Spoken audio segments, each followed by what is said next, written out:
வணக்கம் நண்பர்களே, நான் உங்கள் ரோசான்குமார். இன்னைக்கு என்ன பார்க்க போறோம்னா, இலங்கையில 77வது சுதந்திர தினம் கொண்டாடப்பட்டு வருகிறது. அதே நேரம் வடக்கு கிழக்கில் கருப்பு கொடியுடன் மக்கள் போராட்டம் நடத்தி கொண்டிருக்கிறார்கள்.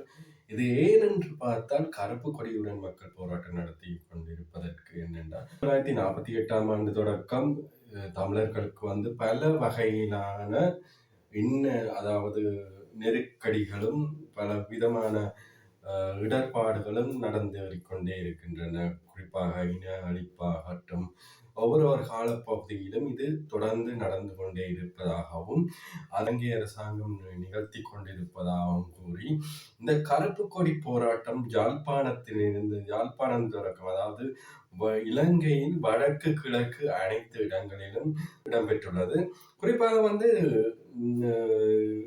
அரசியல் பிரமுகர்களும் சமூக ஆர்வலர்களும் இதனை கொண்டு நடத்துகிறார்கள். யாழ்ப்பாண பல்கலைக்கழகம் இந்த கருப்பு கொடி, அதாவது ஏற்றப்பட்ட சிங்கக்கொடியை இறக்கி கருப்பு கொடியை ஏற்றி இருக்கிறார்கள்.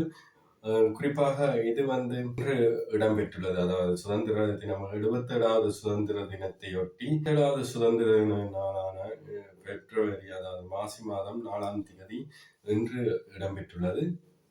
சுதந்திரமானது ஒரு கரிநாளாக பிரகடனப்படுத்தி யாழ்ப்பாணத்தில் உள்ள அனைத்து பகுதிகளிலும் கருப்பு கொடி ஏற்றப்பட்டுள்ளது. தமிழ் மக்களின் நிலங்கள் விடுவிப்பதாக கூறி இதுவரைக்கும் உயர் பாதுகாப்பு வலயமாக இருக்கும் பகுதிகள் இன்னும் விடுவிக்கப்படவில்லை. அதுவும் தமிழ் மக்களின் சுதந்திரம் இன்னும் மேலும் மேலும் கேள்விக்குள்ளாக இருப்பதாகவும் கூறப்படுகிறது.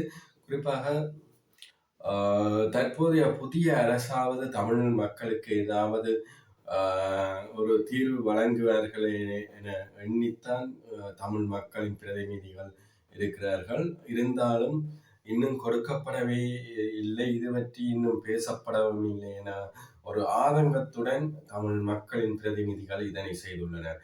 மேலும் பல காணொளிகளை சந்திப்போம். நன்றி, வணக்கம்.